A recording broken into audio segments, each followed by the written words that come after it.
कदीम जमानों की बात है। दूर किसी गांव में इब्राहिम नामी एक चरवाहा रहता था। इब्राहिम की रंगत सांवली, बाजू मजबूत और कंधों पर बोझ उसके ज़्यादा राह से ज्यादा था। इब्राहिम के वालिदैन इंतकाल कर चुके थे और बकरियां चराकर ही उसका गुजर बसर होता था। उसकी जिंदगी गुर्बत मगर शुक्रगुजारी में गुजर रही थी। हर सुबह वो अपनी बकरियों को लेकर गांव से दूर ऊंचे टीलों की तरफ चला जाता और शाम होते ही वापस चला आता। इब्राहिम के पास न दौलत थी न अच्छा घर, मगर उसका दिल सुकून से भरा था। वो अपनी बीवी जमीला के साथ एक कच्चे मकान में रहता था। जमीला एक खुश अखलाक औरत थी। वो हर हाल में अल्लाह का शुक्र अदा करती और इब्राहिम के साथ खुश रहती। उनके यहां कोई औलाद नहीं थी। जमीला हर रोज अल्लाह से दुआ करती कि ऐ अल्लाह, अपने बंदों पर रहम फरमा और हमें औलाद की नेमत से नवाज। इब्राहिम उसे तसल्ली देता कि जमीला तुम परेशान ना हो, अल्लाह के यहां देर है मगर अंधेर नहीं, वो हमारी झोली को खाली नहीं लौटाएगा। एक रात इब्राहिम ने जमीला की हालत देखी तो उससे रहा न गया। उसने जाए ए नमाज बिछाई और अल्लाह से रो रो कर दुआ मांगने लगा कि ऐ अल्लाह, इस नातवा की फरियाद सुन और हमें औलाद की नेमत अता कर। उस रात इब्राहिम जाए नमाज पर बैठा सो गया। अगले दिन फज्र के वक्त वो उठा, नमाज अदा की और सूरज निकलने से पहले ही अपनी बकरियों को लेकर ऊंचे टीलों की तरफ चल पड़ा। एक ऊंचे टीले पर पहुंचकर बैठ गया और बकरियां चराने लगा। उस मुकम्मल खामोशी में अचानक एक अजीब और कमजोर सी आवाज उसके कानों तक पहुंची। वो उठा, कान लगाए और एक दूसरे टीले की जानब बढ़ने लगा। जैसे जैसे करीब होता गया आवाज वाज़ेह होती गई। आखिरकार उसने रेत के बीच में एक फटी पुरानी चादर देखी जो हल्के हल्के हिल रही थी। जब वो झुका तो एक सफेद चेहरे वाला शीरख्वार बच्चा नजर आया, जैसे चांद का टुकड़ा गंदे कपड़े में लिपटा हुआ ठंडी रेत के दरमियान कांप रहा था। इब्राहिम एक लम्हे के लिए सकते में आ गया। कौन अपने बच्चे को उस वीरान सहरा में छोड़ सकता है? उसने हाथ बढ़ाए और बच्चे को एहतियात से उठाया। बच्चा उसके सीने से लगते ही खामोश हो गया, जैसे उसे अजल से जानता हो। इब्राहिम मुस्कुराया और हैरत के बावजूद उसके लहजे में नरमी थी। कोई बेरहम तुझे सहरा में फेंक गया, मगर अल्लाह ने तुझे महफूज हाथों तक पहुंचा दिया। वो बहुत खुश था। फौरन बकरियों और उस बच्चे को लेकर वापस दौड़ पड़ा। जब वो घर पहुंचा, जमीला कुरान पाक पढ़ती हाथ उठाए हल्की आवाज में रोते हुए दुआ मांग रही थी। ऐ अल्लाह, तू जानता है कि मेरे दिल में मां बनने की कितनी हसरत है, हमें अपनी रहमत से महरूम न कर। दरवाजा खुलते ही उसने इब्राहिम को एक छोटी सी गठरी उठाई देखा। वो हैरत से बोली, ये क्या है इब्राहिम? इब्राहिम ने मुस्कुराते हुए जवाब दिया, अल्लाह की अता है।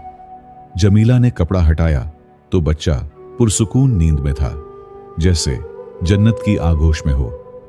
वो खुद को न रोक सकी और बच्चे को सीने से लगाकर बोली, ऐ अल्लाह, किस जालिम ने उसे फरिश्ते को सहरा में फेंक दिया? इब्राहिम ने उसके पास बैठकर बच्चे को पाने की कहानी सुनाई। जमीला की आंखों में आंसू चमक रहे थे। उसने आहिस्ता से कहा, सुभान अल्लाह, मेरा अल्लाह सब्र करने वालों को बदला देता है। उसने बच्चे का चेहरा चूमा और बोली, इसका चेहरा चांद जैसा सफेद है। हम इसे बद्र कहेंगे ताकि हमारे घर की तारीकी के बाद ये नूर रहे। इब्राहिम ने मुस्कुराकर सर हिलाया, जैसे अल्लाह ने उनकी जिंदगी खुशियों से भर दी हो। अगले दिन गांव में खबर फैल गई। औरतें इब्राहिम और जमीला के बारे में बातें कर रही थीं। कोई कहती, इब्राहिम और जमीला के यहां सफेद चेहरे वाला बच्चा कहां से आया? एक औरत ने तंज किया, शायद उन्होंने इसे अगवा किया हो, क्योंकि गुर्बत सब कुछ करा देती है। दूसरी ने जवाब दिया, जमीला ऐसी नहीं, उसका चेहरा उसकी सच्चाई की गवाही देता है। इब्राहिम बाजार से गुजरते हुए ये बातें सुनता और खामोश मुस्कुराता। उसे लोगों की बातों से कोई फर्क न पड़ता, क्योंकि वो बद्र को जमीला के पास सुकून से सोता देखता था। वक्त गुजरता गया। बद्र उनके हाथों में फूलता फलता रहा, जैसे प्यासी जमीन में पानी का चश्मा। इधर गांव वालों की बातें जारी थीं कि एक सफेद बच्चा सांवले मां बाप के साथ कैसे। इब्राहिम इन बातों पर तवज्जो न देता। वो रात को बद्र के चेहरे को देखता और दिल में कहता, ये मेरा खून नहीं मगर मेरी तकदीर है और अल्लाह का इंतखाब है। वक्त गुजरता रहा और बद्र 7 साल का हो गया। वो इब्राहिम के साथ चरागाह जाता और बकरियों के साथ खेलता। एक सुबह शहर का रईस, जिसका नाम काजिम था, वो गांव में आया।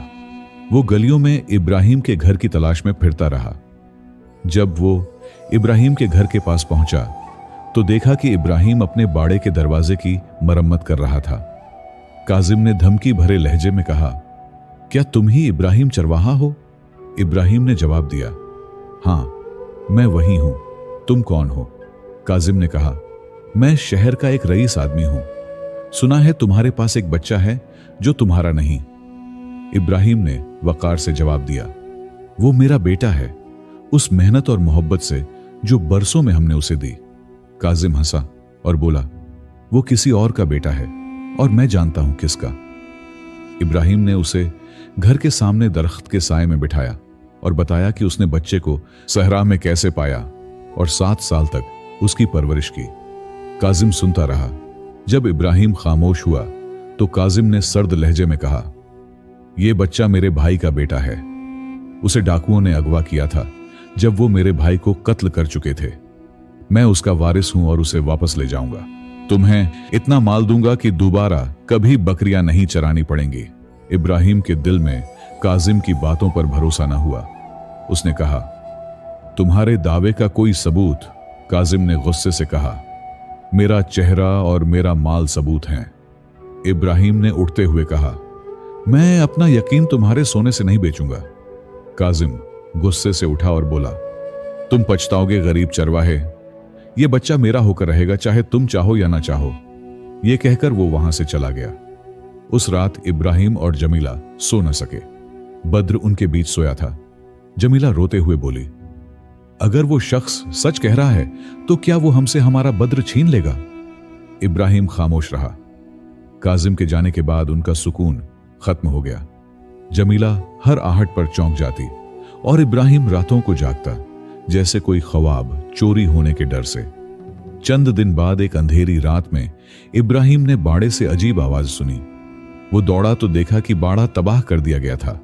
भेड़ें और बकरियां सहरा में भाग गई थीं। रेत पर कुछ गहरे निशानात के सिवा कोई सुराग ना था।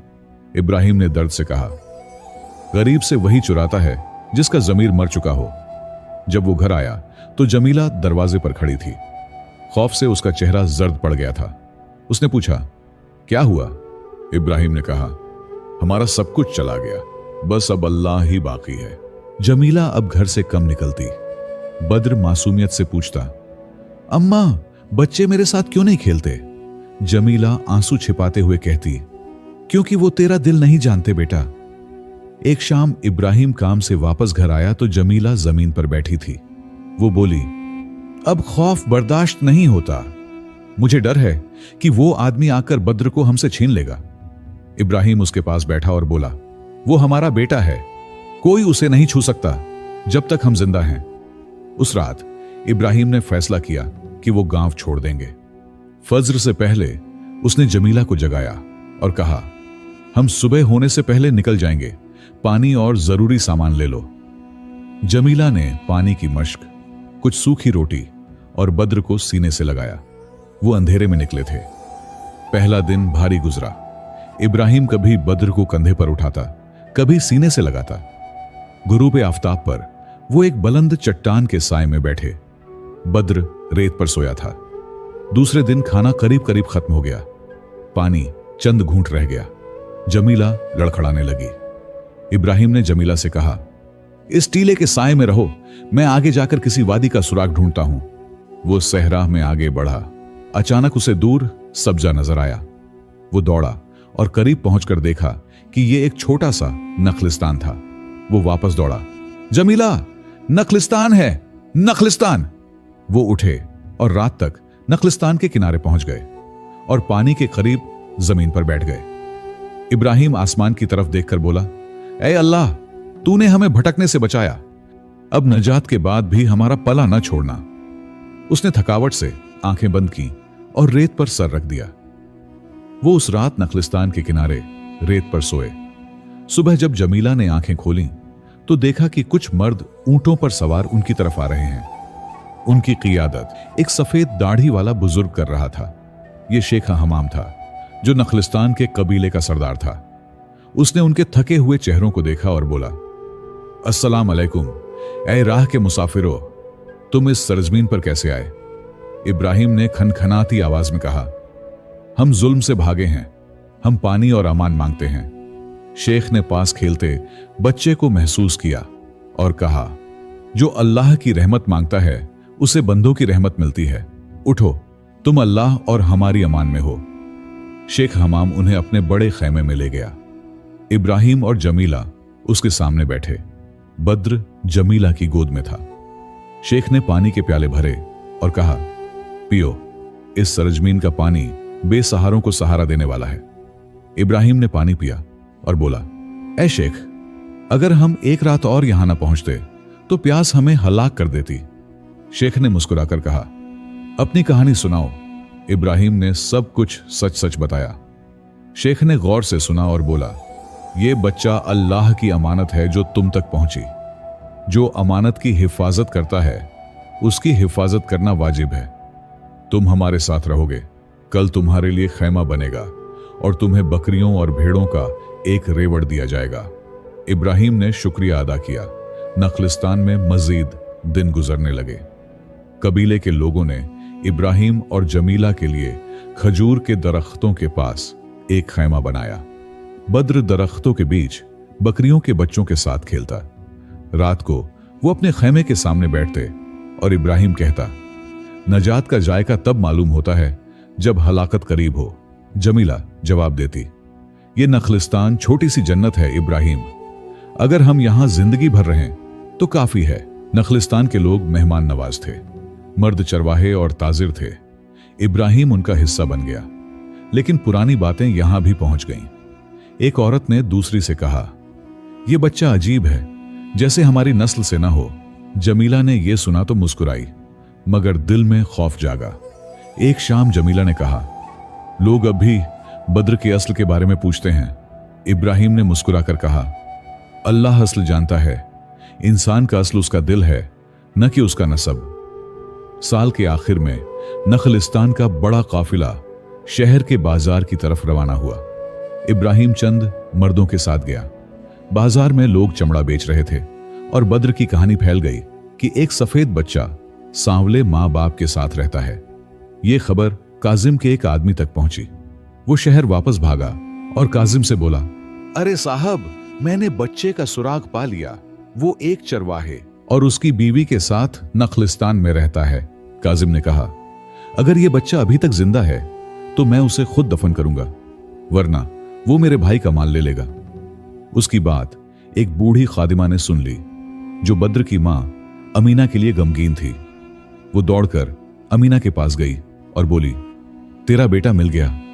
अमीना बरसों से अपने बच्चे की तलाश में थी। उसने खादिमा से पूछा, कहां है, मुझे रास्ता बता। वो सहरा की तरफ निकल पड़ी।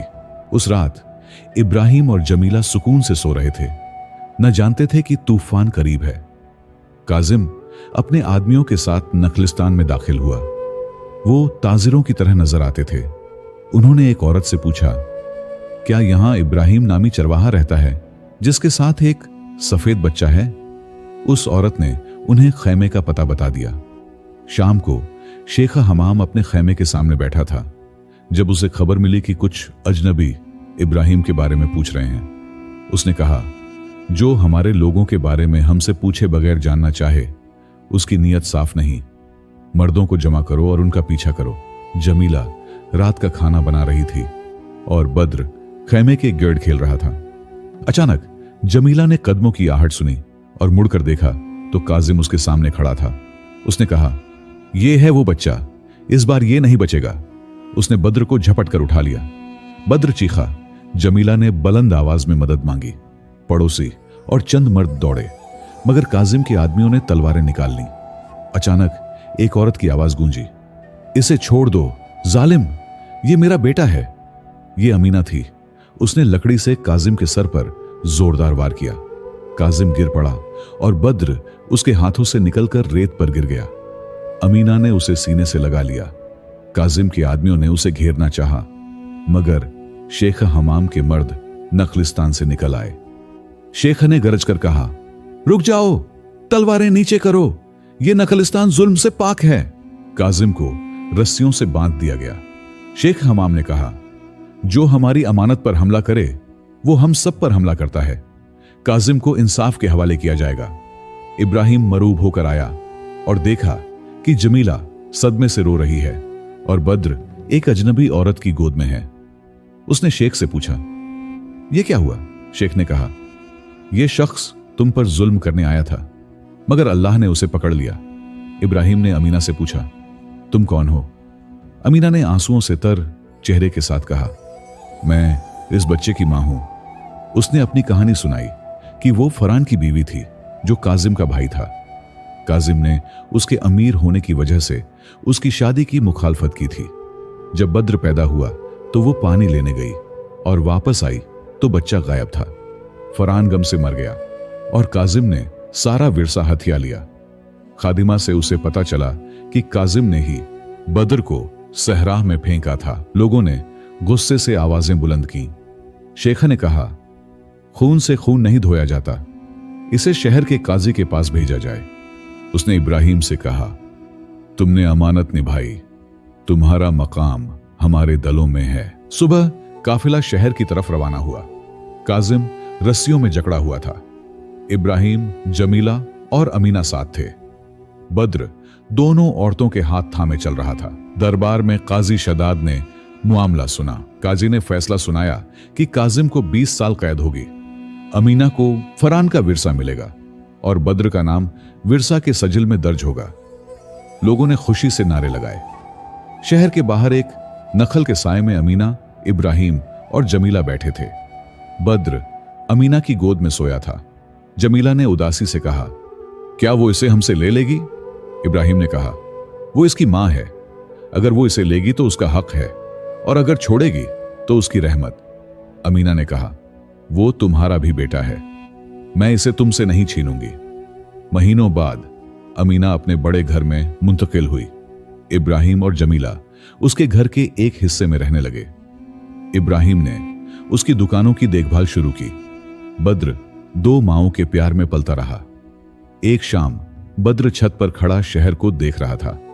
वो अमीना से बोला, अम्मी, मुझे इब्राहिम के मिट्टी के घर की याद आती है, वहां मैंने रहमत सीखी। अमीना ने कहा, वो तेरा बाप है जैसे मैं तेरी मां हूं। साल गुजरे, बद्र 15 साल का हुआ। वो फरान की शक्ल, इब्राहिम का सुकून और जमीला का हिनान लेकर जवान हुआ। बेशक अल्लाह सबकी झोलियां भरने वाला है, वो अपने बंदों को कभी खाली हाथ नहीं लौटाता।